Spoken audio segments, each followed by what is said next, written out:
আমি হাউজের বাইরে বিভিন্ন জায়গায় আলোচনায় বলেছিলাম রাষ্ট্রপতি অধ্যাদেশ জারি করতে পারেন যখন হাউস সেশনে থাকে না, আর্টিকেল 93 অনুসারে। এবং এই আর্টিকেল 93 অনুসারে আপনি দেখবেন মাননীয় স্পিকার ক্লজ কতে 93(1) ক্লজ ক লেখা আছে সংবিধানের ধারা পরিবর্তন হবে বা সংবিধান পরিবর্তন হবে এরকম কোনো বিষয় অধ্যাদেশের মাধ্যমে আসতে পারে না, সেটা জায়েজ নাই। রাষ্ট্রপতি অধ্যাদেশও সেটা সংবিধান পরিবর্তনের কোনো বিধান করতে পারেন না। কিন্তু এই যে আদেশ, এই আদেশটা না অধ্যাদেশ না আইন, মাঝামাঝি কি জিনিস, সেজন্য আমি বলেছিলাম এটা হয়তো নিউট্রাল জেন্ডার হতে পারে।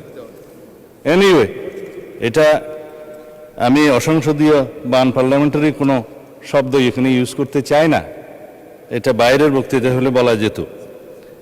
এই যে আরোপিত আদেশ যেটা তিনি পাঠ করলেন, এই আদেশের তিনি বললেন সেকশন 3-তে জুলাই জাতীয় সনদে অন্তর্ভুক্ত সংবিধান সংস্কার বিষয়ে গণভোট, এবং বলা হয়েছে সেকশন 10-এ পরিষদের অধিবেশন আহ্বান, কোরাম, ভোটদান ইত্যাদি।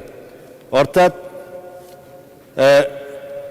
এটা সংবিধান সংস্কার পরিষদের সদস্য হিসেবে তারা অসাংবিধানিকভাবে শপথ নিয়েছেন বটে, সেই পরিষদের আহ্বানের জন্য তিনি রাষ্ট্রপতির আর্টিকেল 72 অনুসারে কনস্টিটিউশনের অধিবেশন আহ্বানের ঘোষণা চাচ্ছেন। এবং তিনি বলেছেন যেহেতু দুইটি কাজ বাদে বাকিগুলো সব প্রাইম মিনিস্টার রিকমেন্ডেশনে প্রেসিডেন্ট করে থাকেন, এবং একইভাবে এই সংসদের আহ্বানও তিনি করেছেন প্রধানমন্ত্রীর পরামর্শ অনুযায়ী আর্টিকেল 72 অনুসারে। তো এইখানে প্রেসিডেন্টের ক্ষমতা, যে প্রধানমন্ত্রী পরামর্শ দিয়েছেন তিনি জাতীয় সংসদের অধিবেশন আহ্বান করবেন আর্টিকেল 72, এবং স্থান এবং সময় নির্ধারণ করবেন, করেছেন। আর্টিকেল 73 অনুসারে তিনি ভাষণ দেওয়ার কথা ভাষণ দিয়েছেন। আমাদের বিরোধী দলীয় বন্ধুরা ভাষণ শুনতে চাননি, চলে গিয়েছেন, ভালো কথা। কিন্তু সেই ভাষণের উপরে আলোচনার জন্য তিনি কালকে প্রস্তাব করেছেন 50 ঘন্টা বরাদ্দ করা হোক। এখন যদি রাষ্ট্রপতির ভাষণের উপরে 50 ঘন্টা আলোচনা হয়, ভালো, সংখ্যা অনুপাতে সেই সময় বরাদ্দ করা হবে, আমরা অ্যাপ্রিসিয়েট করি। কিন্তু এই যে আর্টিকেল 72 অনুসারে সংবিধান সংস্কার পরিষদের যেখানে অস্তিত্ব না থাকায় প্রধানমন্ত্রীও সেটা পরামর্শ দিতে পারেন না রাষ্ট্রপতিকে, রাষ্ট্রপতিও সেই অধিবেশন আহ্বান করতে পারেন না, বিধায় সে করেননি। তা এখন যদি তাদের প্রশ্ন অনুসারে এই আদেশটা যদি বৈধ হয়, রাষ্ট্রপতি যে আদেশটা জারি করেছেন সেটা যদি সাংবিধানিক হয়, সেটা আমরা এখানে আলোচনা করতে পারি। ইদানিং একটা আলোচিত বিষয় হয়েছে, জুডিশিয়ারিতে সেটা আপিল হয়েছে, রিট হয়েছে, এই সংবিধান সংস্কার বাস্তবায়ন আদেশ এইটা এবং গণভোটের সার্টেন পোর্শন কেন আনকনস্টিটিউশনাল ডিক্লেয়ার করা হবে না, সেই মর্মে রুলও জারি করা হয়েছে শুনলাম। এখানে হয়তো জুডিশিয়ারির মতামত দিবে, বাট জুডিশিয়ারির মতামত এই সোভারেইন পার্লামেন্টের উপরে কখনো বাইন্ডিং না।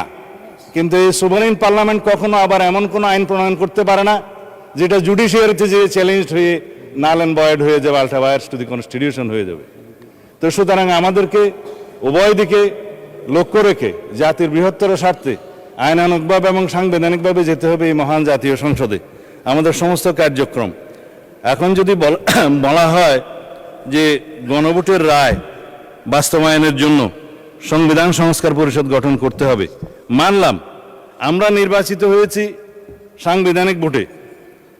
নির্বাচন কমিশনের দুইটাই এখতিয়ার, একটা হচ্ছে জাতীয় সংসদের নির্বাচন অনুষ্ঠান করা, আর একটা হচ্ছে রাষ্ট্রপতির নির্বাচন অনুষ্ঠান করা। এটা হচ্ছে কনস্টিটিউশনাল ম্যান্ডেট, যেটা নির্বাচন কমিশন পালন করতে বাধ্য। কিন্তু আরেকটা আইন হয়েছে গণভোটের জন্য, এটা আমরাও প্রস্তাব করেছিলাম, যেহেতু আইনি ভিত্তি চেয়েছেন সবাই জুলাই জাতীয় সনদের, যে জনগণ কি বলে আমরা দেখি।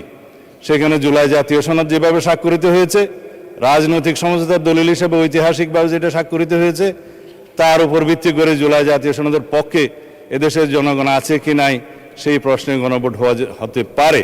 এবং সেটা একদিনে হবে না, 2 দিনে হবে, সেই বাহাস অনেক দিন হয়েছে, অতঃপর একদিনে অনুষ্ঠিত হয়েছে।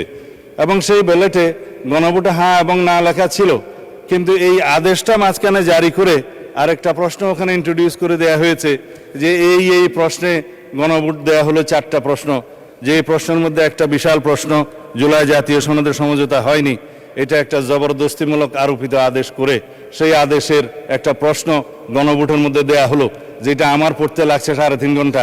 জনগণ সেটা পড়ে হ্যাঁ এবং না দিয়েছে কিনা আমি জানি না। তবে 4টা ভোট, 4টা প্রশ্ন, সেই প্রশ্নের মধ্যে একটা অ্যান্সার দিতে বলা হয়েছে, আইদার হ্যাঁ অথবা না বলুন। কিন্তু 4টা ভোটে তো 4টা প্রশ্ন থাকা উচিত ছিল যে আমরা কোন কোন প্রশ্নে হ্যাঁ বলবো, কোন কোন প্রশ্নে না বলবো, সেই অপশনও ছিল না। আমি সেই লম্বা বাহাসে যাচ্ছি না।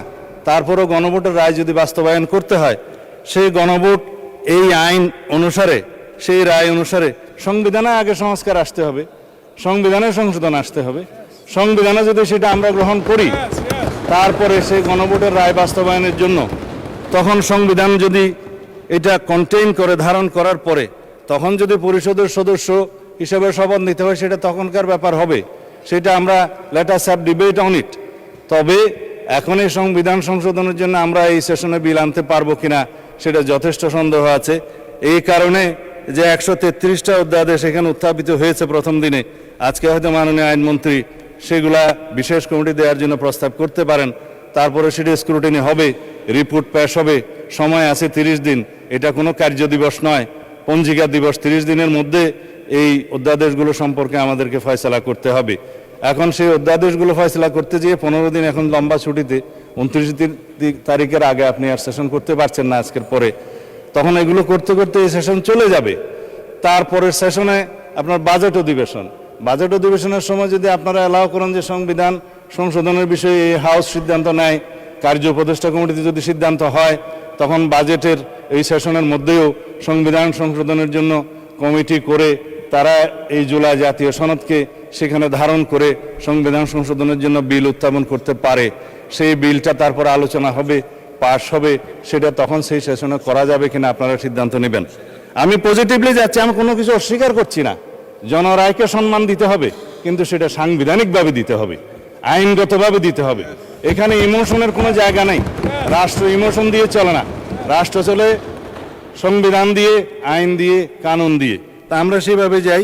আমি বিরোধী দলের মাননীয় বিরোধী দলে না থাকে যথেষ্ট সম্মানের সাথে এটা প্রস্তাব দিতে চাই যে আসুন আমরা কার্য উপদেষ্টা কমিটিতে সে বিষয়ে আলোচনা করি, কখন সংবিধান সংশোধনের জন্য আমরা বিল উত্থাপন করতে পারবো এবং জুলাই জাতীয় সনদকে আমরা অক্ষরে অক্ষরে পালন করতে আমরা প্রতিশ্রুতিবদ্ধ। আমরা জাতির কাছে অঙ্গীকার করেছি যে জুলাই জাতীয় সনদ ঐতিহাসিকভাবে যেভাবে স্বাক্ষরিত হয়েছে, রাজনৈতিক সমঝোতার দলিল হিসেবে তার প্রতিটি শব্দকে আমরা সম্মান করি। কিন্তু জুলাই জাতীয় সনদের বাইরে আরোপিত কোনো আদেশ দিয়ে, কোনো অবৈধ আদেশ দিয়ে সেটা কোনো সংবিধান সংশোধন করা যায় কিনা, সেটা একটা বিশাল আইনি প্রশ্ন, সাংবিধানিক প্রশ্ন। সেটাও আমরা ডিবেট করি, আলোচনা করি, আমরা কার্য উপদেষ্টা কমিটিতে আলোচনা করি এবং সংবিধান সংশোধনের জন্য আমরা বিল উত্থাপন করি। সেই বিল আমরা সমঝোতার ভিত্তিতে এই মহান হাউসে গ্রহণ করি। তারপরে এই সংবিধান অনুসারে রাষ্ট্র পরিচালিত হবে এবং ইনশাআল্লাহ আমরা সংবিধান মেনেই এই পর্যন্ত এসেছি এবং সংবিধান মেনে চলবো। সামনের দিনগুলোতে আমরা সাংবিধানিকভাবে এই রাষ্ট্রকে এগিয়ে নিয়ে যাব।